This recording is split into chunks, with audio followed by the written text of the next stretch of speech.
If you have back pain, a slap tear, torn rotator cuff, golfer's elbow, if any kind of pain's hitting you, then it's slowing you down. And the biggest mistake people make is to rest when they're injured or in pain.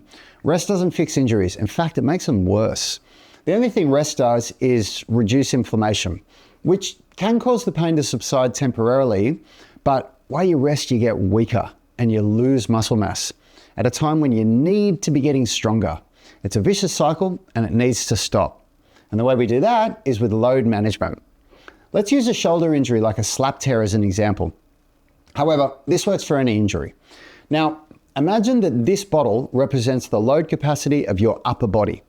Load is the combination of intensity, volume, and range of motion. So intensity is how heavy a weight is. Volume is how many reps and sets you do. And range of motion is the range that you take a joint through during movement. Now, everything that you do in a day adds load to your bottle. So carrying groceries, picking up your kids, doing a workout at the gym, it all adds load to the bottle. And when the bottle starts to overflow, that's when you get pain and injury. Now, if you've got an injury like a slap tear, then the load capacity of your shoulder is much less than the rest of your upper body, which means it's more like this cup. And it takes much less load for this cup to overflow than it does for the rest of your upper body. So if you can bench press 100 pounds, but you have a slap tear and the shoulder can only handle 20 pounds, and you go to the gym and think, I'll just do a 50-pound bench, half of what I can lift, which seems like a really light workout, right? But it exceeds the load capacity of the shoulder, and then your pain gets worse. And so then you rest and the cycle continues. But here's the good news. You can increase the load capacity of the shoulder so that it builds up over time and eventually it matches the capacity of the upper body. And that's what load management is.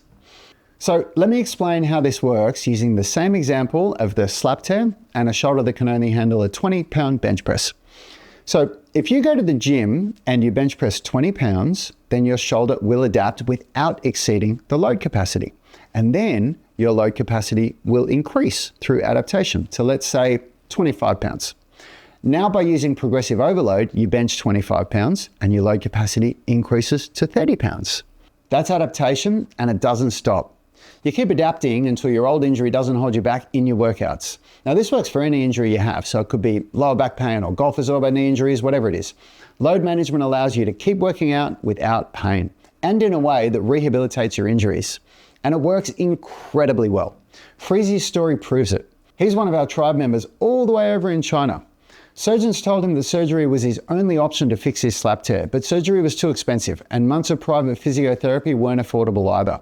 When Freezy started the UMS, he could barely lift his arm past shoulder height without really bad pain.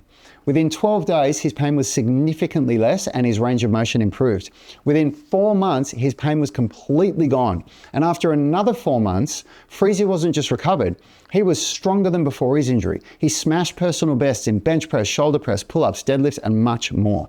Freezy's transformation isn't an outlier. It's actually what happens when you stop chasing surface level fixes and rebuild your body from the ground up with structural balance and load management.